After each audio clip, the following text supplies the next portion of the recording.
Hello दोस्तों, मेरा नाम अरुण है। आज हम अपनी JKSSB क्लास 4 के मैथ का सेकंड टॉपिक पढ़ रहे हैं जिसका नाम है मेंसुरेशन। तो जिन बच्चों ने अभी मेरा चैनल सब्सक्राइब नहीं किया है तो प्लीज़ जल्दी से चैनल सब्सक्राइब कर लें और बेल आइकन पे प्रेस कर लें। और अगर कोई पिछली वीडियोस भी देख लें, अगर कोई भी वीडियो आपको अच्छी लगती है तो उसे लाइक कर दें और शेयर ज़रूर करें और कमेंट सेक्शन में बता दें कि आपको क्या कमी लग रही है, तो मैं नेक्स्ट वीडियो में ध्यान रखूँगा कि उस कमी को दूर कर सकूँ। तो शुरू करते हैं। आज हम पढ़ेंगे मेंसुरेशन। ठीक है, JKSSB के टॉपिक में लास्ट मैथ का टॉपिक यही है मेंसुरेशन। तो काफ़ी इजी टॉपिक है, काफ़ी इंडिपेंडेंट टॉपिक है कि इसका किसी और से कोई लिंक नहीं है। इसमें हमने सिर्फ फार्मूला की गेम्स है, थोड़े से कंसेप्ट हैं। जिसकी अंडरस्टैंडिंग अच्छी होगी तो वो मज़े से इसमें स्कोर करेगा। और मैथ काफ़ी स्कोरिंग होता है। 20 नंबर का अगर मैथ्स आ रहा है किसी भी एग्ज़ाम में, तो जिस बच्चे के थोड़े से कंसेप्ट क्लियर होंगे तो वो 18+ में से स्कोर करेगा। तो इतनी किसी और टॉपिक में आपको सेक्शन में गारंटी नहीं होती, जैसे इंग्लिश में नहीं गारंटी होती कि आप इतना स्कोर कर पाओगे। जीके में तो टोटली गारंटी नहीं है, अगर आता है तो करोगे, नहीं आता है तो फिर तो गया। और पता भी नहीं, इतना वास्ट सिलेबस है, कहीं से भी आ सकता है, लेकिन इसका लिमिटेड है। और रीजनिंग से भी काफ़ी इजी है जो मैथ। तो आप अगर थोड़ा ध्यान दोगे तो फार्मूला बेस्ड टॉपिक है, मज़े से हो जाएगा। तो इसे शुरू करने से पहले मैं आपको सिर्फ एक सजेशन दूंगा कि मैं आपको जो भी टॉपिक्स पढ़ा रहा हूँ, कंसेप्ट पढ़ाऊँगा, तो प्लीज़ उसे अपनी कॉपी पे नोट कर ले। और मेरी एक वीडियो है how to find square root of a number. ठीक है, आप देख सकते हैं, सर्च कर लेना वीडियोस में, जो नीचे सेक्शन होगा। तो उसमें मैंने आपको कोई ट्रिक नहीं दिखाई है, क्योंकि कुछ बंदे होंगे कि ना आपको वो ट्रिक दिखाएंगे कि 4 डिजिट नंबर का स्क्वायर रूट ऐसे फाइंड करना, 5 डिजिट का ऐसे फाइंड करना, 3 डिजिट का ऐसे, 7 का ऐसे। वो नहीं है, उसमें ट्रेडिशनल मेथड है। आपको अगर 100 डिजिट का भी नंबर दिया होगा, उसका स्क्वायर रूट कैसे फाइंड करना है, तो पर्टिकुलरली उस मेथड से मज़े से सॉल्व होगा। तो आप प्लीज़ एक बार उस वीडियो को देख लें, क्योंकि इस टॉपिक में आपको उसकी ज़रूरत होगी। तो बस एक खाली वही टॉपिक आपको थोड़ा सा देखना है। तो उस वीडियो में मैंने काफ़ी अच्छे से एक्सप्लेन किया है, तो आप देख सकते हैं। तो शुरू करते हैं। मेंसुरेशन। ठीक है, मेंसुरेशन क्या है कि इसमें हमने फाइंड करना था पेरीमीटर, एरिया, वॉल्यूम, साइड्स। ठीक है, मेन फोकस इन्हीं 4 चीज़ों पे होता है। इसमें आता है फर्स्ट हमारा एक होता है 1D, 2D, 3D। ठीक है, 1D होती है जैसे लेंथ। ठीक है, जैसे एक रस्सी है, उसकी धागा कोई, उसकी सिर्फ लेंथ है, तो वो होती है 1D। 2D कैसे आ गया, एक कमरे का जो फर्श है, फ्लोर है, तो उसका क्या है, लेंथ भी होती है, ब्रेड्थ भी होती है। ठीक है, फ्लोर की सिर्फ लेंथ और ब्रेड्थ होती है, कभी हाइट नहीं होती। फिर आता पूरा रूम आ जाता है, वो हमारा 3D है। फ्लोर 2D है, रूम 3D है। क्यों? क्योंकि हम कमरे की फर्श जो है उसका, वो तो हो गया लेंथ ब्रेड्थ, बट उसकी हाइट भी होती है कि कमरा कितना ऊंचा है। ठीक है, वो आता है हमारा 3D। आज की वीडियो में हम सिर्फ 2D के बारे में पढ़ेंगे। जब हम 3D के बारे में पढ़ेंगे, जब 3D में आता है आपका cuboid, cube, cone, cylinder, frustum, sphere, hemisphere, prism, pyramid. Prism, pyramid आपको पढ़ने की कोई ज़रूरत नहीं है, इवन कि फ्रस्टम पढ़ने की भी कोई ज़रूरत नहीं है, लेकिन हम फिर भी फ्रस्टम तक पढ़ेंगे। प्रिज्म, पिरामिड, क्योंकि लगा लो JKSSB की रीच से बाहर है ये टॉपिक। JKSSB नहीं पहुंच सकती वहाँ तक अभी, तो आप इतने तक ही फोकस करो क्लास 4 के लिए और अदर JKSSB एग्ज़ाम्स के लिए भी। तो 2D में हम पढ़ेंगे ट्रायंगल, सर्कल और क्वाड्रिलेटरल। ऐसे तो इसमें वो भी आता है, पेंटागन आता है, हेक्सागन आता है, सेप्टागन आता है, ऑक्टागन आता है, डेकागन आता है। तो मतलब पॉलीगन, पॉलीगन क्या होता है, एनी क्लोज्ड फिगर वो sides are more than 4।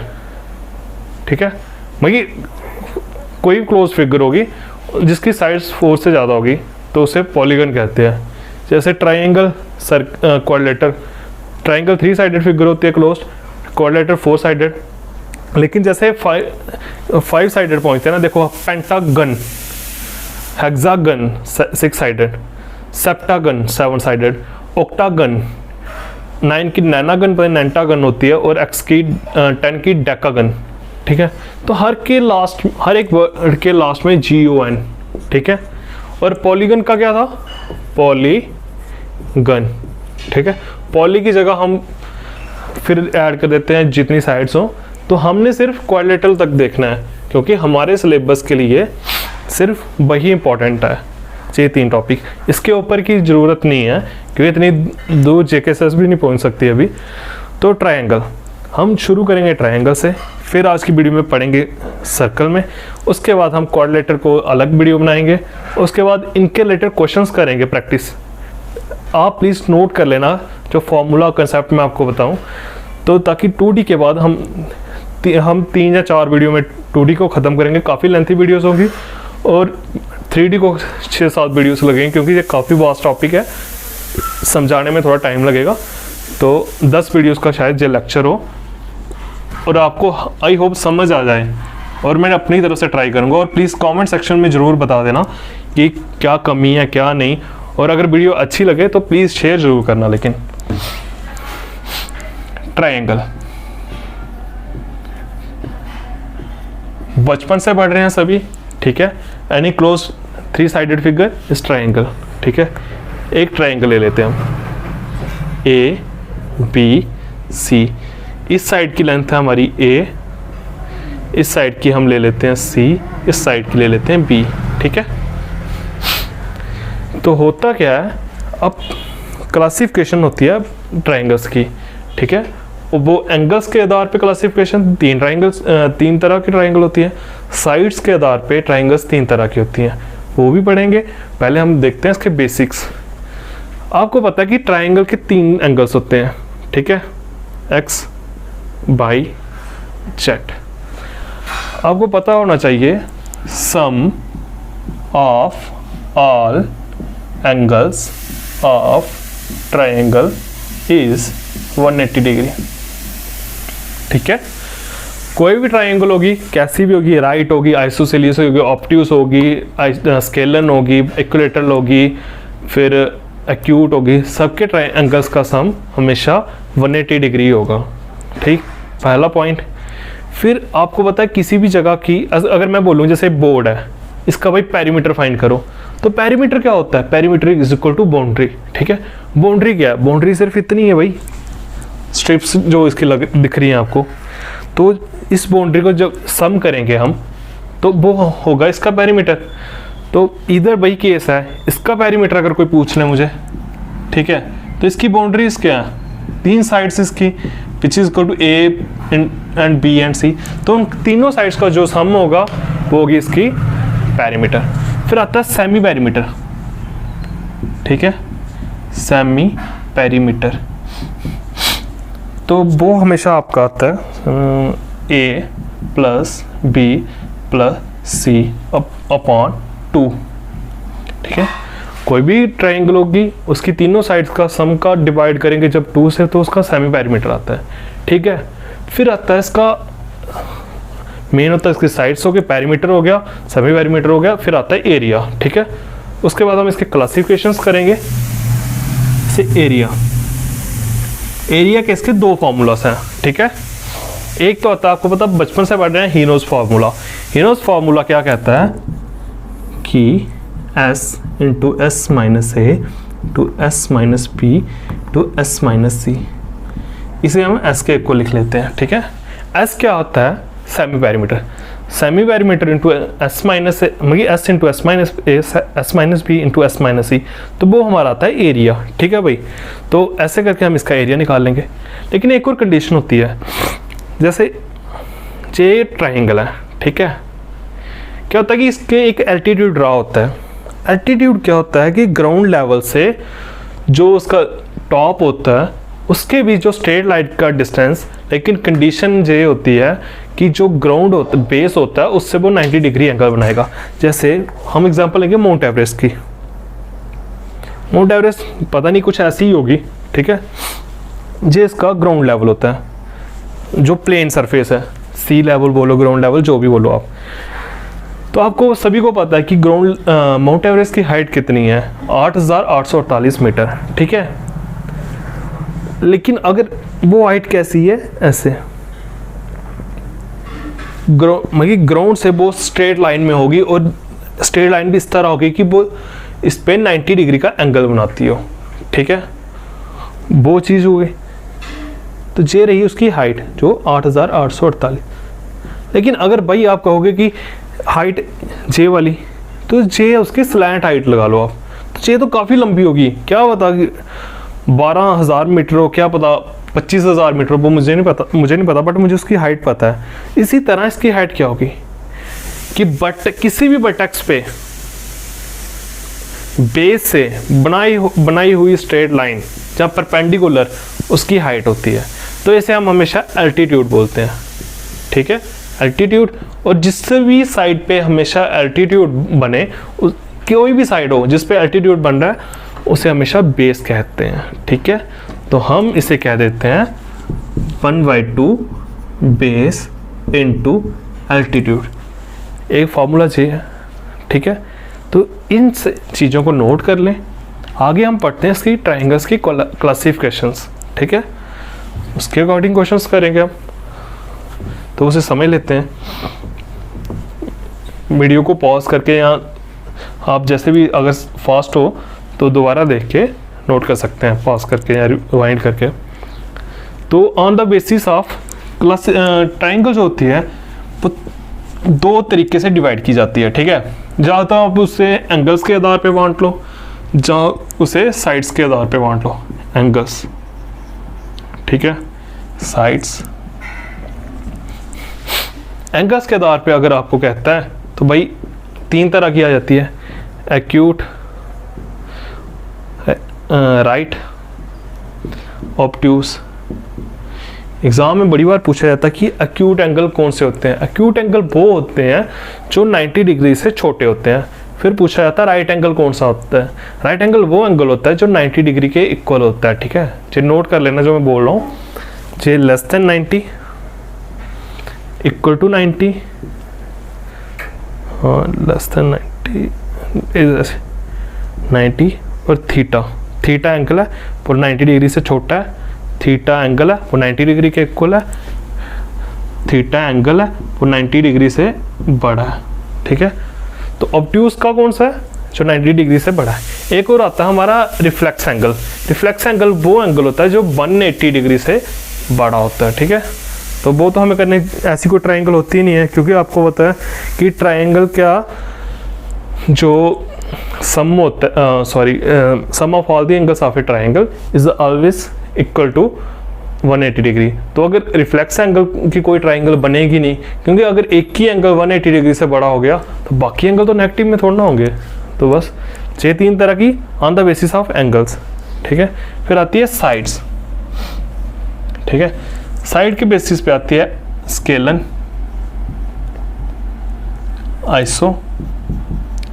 Isosceles और इक्विलेटरल।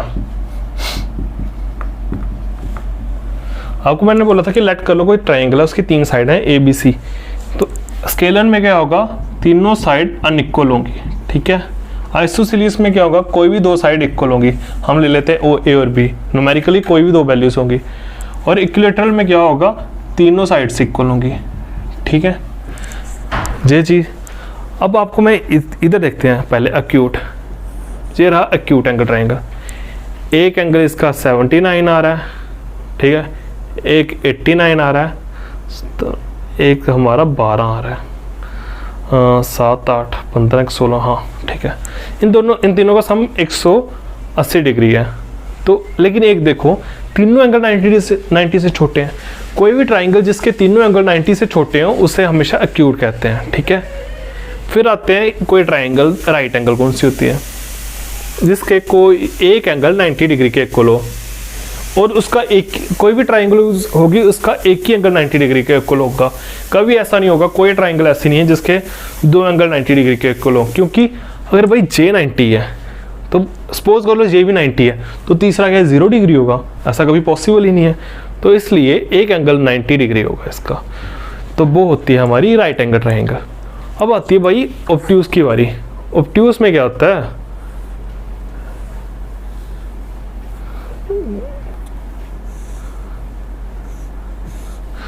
तो एक ट्राइंगल है, इसका J एंगल देखो सामने दिख रहा है 90 से बड़ा है, आपको पता है J 90 होता है। अगर इस तरफ चला गया जो लाइन, तो जो समझ लो 90 से छोटी इस तरफ चलेगी तो 90 से बड़ी, सपोज कर लो 130 है, ये 40 है, ये 10 है, तो ये आ गई आपकी ऑब्ट्यूस। तो हमने एंगल्स के बेसिस पे सिर्फ इस ट्रायंगल को इंपॉर्टेंस देनी है मेंसुरेशन में, क्योंकि इन ट्रायंगल्स का इतना इस्तेमाल नहीं होता, ठीक है। और एंगल्स के क्वेश्चंस हमेशा ज्योमेट्री में पूछे जाते हैं, मेंसुरेशन में कभी नहीं पूछे जाते हैं, तो इसलिए हम साइड्स पे फोकस करेंगे। स्केल एंड ट्रायंगल, कोई ट्रायंगल है जिसकी तीनों साइड, जैसे एक ट्रायंगल ऐसी बन रही है, दिखा लो ऐसी, तो इसकी सपोज कर लो तीनों साइड अनइक्वल है, तो ये स्केलन हो गई। फिर आती है आइसोसेलियस। आइसोसेलियस काफ़ी इंपॉर्टेंट है, ये ट्रायंगल इसके इक्वल है, सॉरी साइड। तो आप इतनी बात याद रखना कि जो इक्वल साइड्स के होती हैं उनके अपोजिट एंगल्स भी इक्वल होते हैं। इस साइड के अपोजिट के एंगल क्या है, 6 थीटा, और इसके साइड, इस साइड के अपोजिट 6 थीटा, तो क्या होगा, ये दोनों एंगल भी इक्वल होंगे। तो 22 वर्ष है, अगर कोई ट्रायंगल है, जैसे ये ट्रायंगल है, उसके ये दो एंगल इक्वल हैं, तो समझ लो इसके अपोजिट साइड भी ये और ये इक्वल है, ठीक है। तो ये रहा हमारा आइसोसेलियस ट्रायंगल, इतना है, बस इतनी सी बात याद रखनी। Angles opposite to equal sides are equal and sides opposite to equal angles are equal, ठीक है। इतनी सी बात याद रखनी है आइसोसेलियस में। फिर आती है इक्विलेटरल, ठीक है। तो इक्विलेटरल में क्या होता है, तीनों एंगल इक्वल होते हैं, तो ठीक है, तो मतलब कि एंगल क्या हो गए, theta plus theta plus theta equal to 3 theta, क्योंकि तीनों एंगल इक्वल हैं, तो तीनों एंगल थीटा, तो एक एंगल को अगर थीटा लेंगे तो हमारे तीनों का सम क्या होगा, 3 थीटा, क्योंकि तीनों इक्वल थे। और आपको बताया 3 थीटा किसके इक्वल होगा, 180 डिग्री, मगर sum of all the angles of a triangle is 180 degree, ठीक है। तो थीटा किसके इक्वल आया, 60 डिग्री।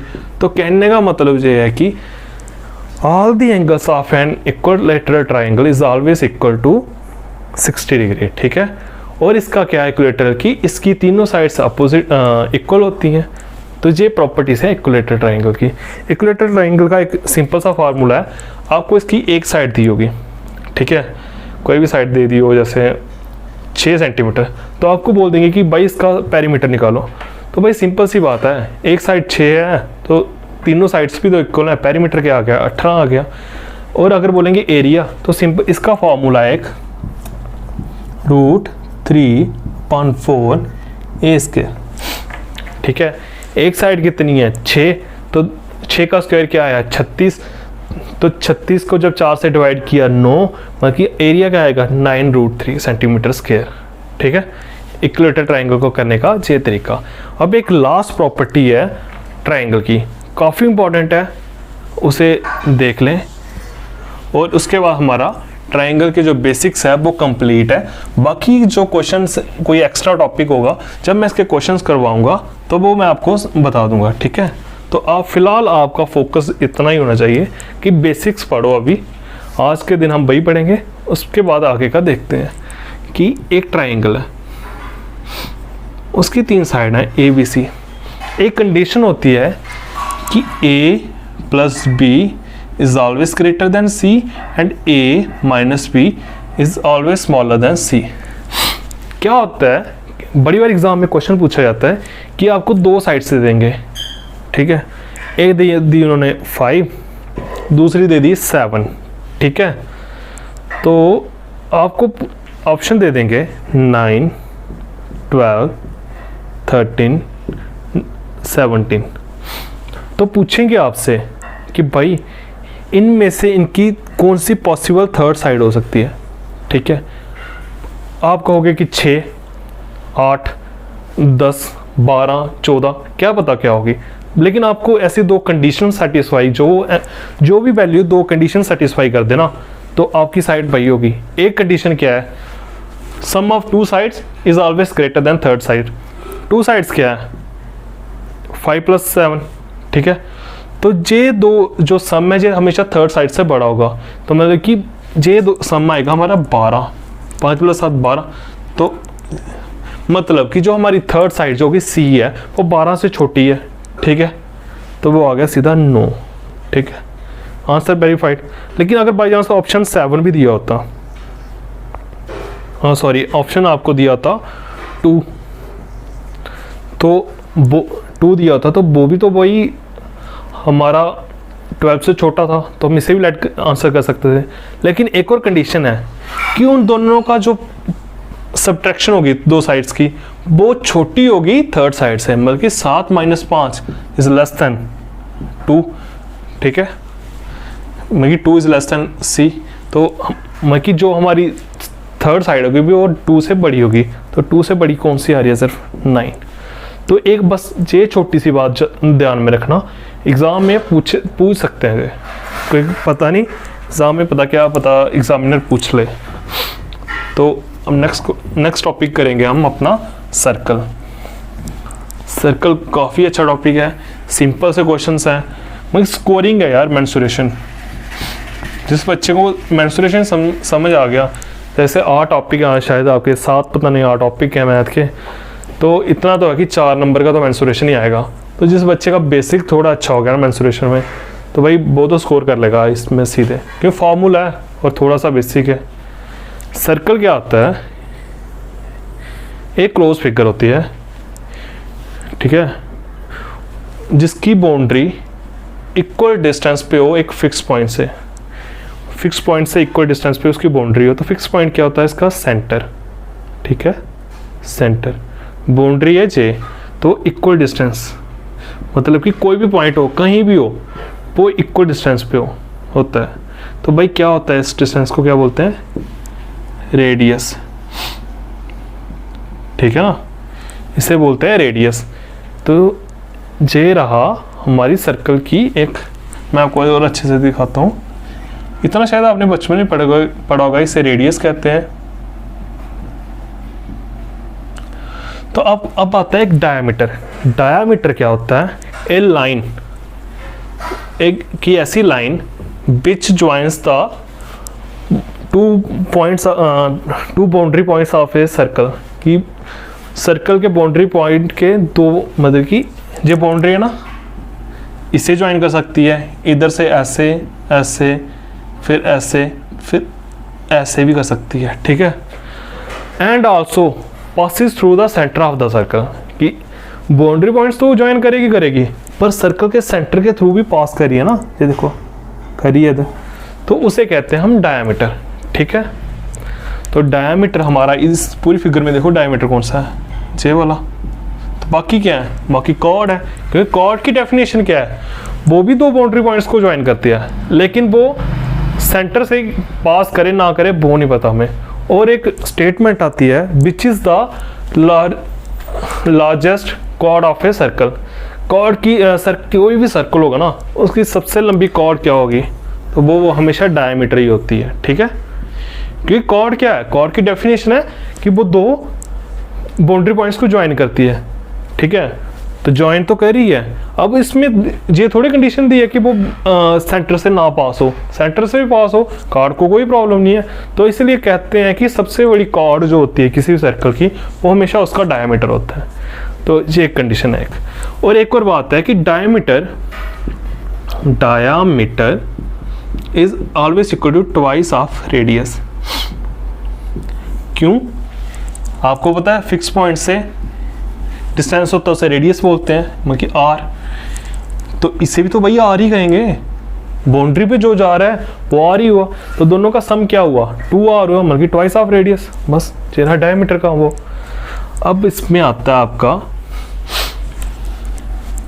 JK-SSB ज़्यादा से ज़्यादा आपसे इसके सर्कमफ्रेंस जहाँ एरिया पूछ सकते हैं, इससे ऊपर कभी नहीं। ऐसे इसका एक टॉपिक होता है, जैसे minor arc, minor segment, major arc, फिर सेक्टर एरिया, तो वो इम्पोर्टेंट हैं, बट JK-SSB के लिए नहीं। तो इतना टाइम और अपना दिमाग वहाँ पे वेस्ट करने की ज़रूरत नहीं है, आप बेसिक पढ़ो। JK-SSB इसके ऊपर से नहीं क्वेश्चन करेगी। जैसे फिर आता है इसका सर्कमफ्रेंस, ठीक है। सर्कमफ्रेंस क्या होता है, वही बाउंड्री। बाकी केसेस में पैरीमीटर बोल देते हैं, इधर भी आप पैरीमीटर भी बोल सकते हो, कोई गलत नहीं है, बट सर्कल के केस में सर्कमफ्रेंस बोलते हैं तो हम सर्कमफ्रेंस चला देंगे। तो भाई क्या है, ये रेडियस है, तो ये हमेशा सर्कमफ्रेंस हमारा circumference equal to 2 pi r which is equal to pi d. भाई क्यों? और आपको पता 2 इंटू आर क्या हो रहा है? 2 into r equal to d. तो आपका सर्कमफ्रेंस क्या आता है? Pi d. ठीक है, तो पाई की वैल्यू क्या आती है? 3.14, जहाँ 22/7 पाई। मोस्टली अगर इंटेग्रल वैल्यूज़ हो दी आर की, जहाँ जैसे अब हम सिलेंडर का क्वेश्चन करेंगे, उधर पूछतेगा कोई हमसे कि वॉल्यूम ऑफ सिलेंडर निकाल लो, तो हमारा फॉर्मूला क्या होगा? पाई आर स्क्वायर एच। ठीक है, और आर और एच की वैल्यू अगर हमें इंटीजर में दी होगी तो बेवकूफ़ी होगी डेसिमल में पाई की वैल्यू लेनी, तब हम 22/7 ही लेंगे। ठीक है, तो सर्कमफ्रेंस का चाहिए area is equal to pi r square. ठीक है, चलो अब आपको एक दो चीज़ और देखनी है। सेमी सर्कल, भाई सेमी पेरीमीटर आधा पेरीमीटर, तो सेमी सर्कल आधा सर्कल, तो जे रहा सेंटर, जे पूरा डायमीटर, जे रेडियस, जे भी रेडियस। अगर इसका पेरीमीटर पूछ लिया किसी ने, जहाँ से मतलब सर्कमफ्रेंस पूछ लिया, तो सिंपल सी बात है भाई, इस बाउंड्री प्लस जे, इस बाउंड्री का पेरीमीटर क्या होगा? पूरे सर्कल का क्या आ रहा है? 2 पाई आर। ठीक है, तो आधे सर्कल का क्या आएगा? पाई आर। ठीक है, और प्लस j2r प्लस 2r, सही आया ना सर्कमफ्रेंस सी। क्यों? बाउंड्री निकालनी है आपने, तो आपको वो निकाल लोगे। तो अगर इसका एरिया पूछा जाएगा तो वो क्या आएगा? पाई आर स्क्वायर अपान 2। पूरे का एरिया उसका उसे 2 से डिवाइड कर दोगे तो क्या आधे का एरिया आ जाएगा। चेहरा सिंपल सी बात है सर्कल को करने का तरीका। काफ़ी इजी टॉपिक्स हैं, इसे देख लें। नेक्स्ट वीडियो में हम कंप्लीट क्वाड्रिलेटरल पढ़ेंगे, तो हम उसके बाद हमारे 2D के कंसेप्ट क्लियर हो जाएंगे सारा बेसिक। उसके बाद हम 2 वीडियो बनाएंगे जिसमें हम सभी इसके रिलेटेड मैं क्वेश्चंस करवाऊंगा, जो मैं अपने पहले ही करने से पहले मैं करने के बाद उन क्वेश्चंस को अपलोड कर दूंगा। तो आई आप देख सकते हैं मेरे इंस्टा चैनल पे, जिसका यूज़र नेम है Insta page Arun classes Jammu. ठीक है, तो आप इसे फॉलो कर ले, इधर कोई भी अपडेट होगी तो आपको यहाँ पे मिल जाएगी। ठीक है, क्वेश्चंस और कभी कभी मैं इस पर क्यूज भी करता हूँ, तो वो आप आंसर कर सकते हैं। तब तक के लिए इन्हें नोट करते जाएं। और पिछली वीडियोस भी परसेंटेज मैंने करवा लिया, वो भी JKSSB के सिलेबस में ही है, तो वो भी कर सकते हैं। और प्लीज़ चैनल को सब्सक्राइब कर लें और वीडियो को शेयर जरूर करें। Thank you.